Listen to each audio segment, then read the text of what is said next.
So I wanted to pull over talking about the developments in the Chauvin case with respect to a juror who sat on the jury, had indicated to the judge that he had not been involved in any Black Lives Matters demonstrations or the like during the very extensive voir dire of these jurors. Turns out that not only had he been down to a protest, but he actually was wearing a shirt that said something to the effect like, "Take your knee off my neck," which is a direct reference to Derek Chauvin, the former police officer who was convicted by that very juror.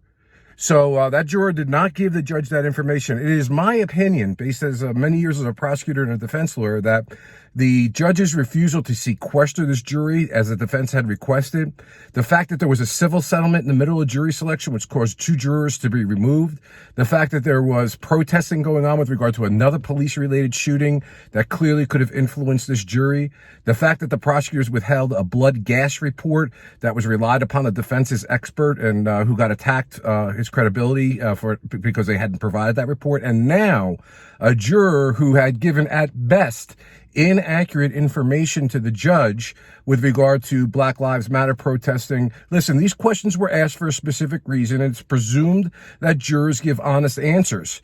So listen, whether you're in favor of Derek Chauvin or you're not, is not the issue here. What's concerned me about commenting about this case is that every defendant, I don't care who they are, has a right to a fair jury trial and to be convicted by 12 members and 12 individuals, and that every single juror is important. For example, one juror could cause a case to be a mistrial if every other juror, all 11 want to vote guilty and one wants to vote not guilty. So every juror is precious to the defense. And it's going to be an interesting issue what the appellate division says about all of these anomalies and inconsistencies, but this is a big one. This isn't just something that's speculative. Those questions were asked again for a precise reason, for a specific reason, to make sure that every juror was fair and impartial.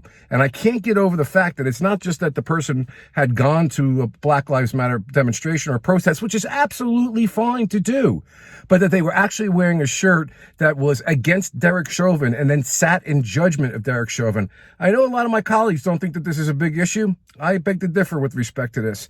Now, we know the court of public opinion has had a great persuasion over the facts of this case, but in the end, Chauvin is entitled, like every defendant, to a fair trial, and I say this is a significant appellate issue. What are your thoughts?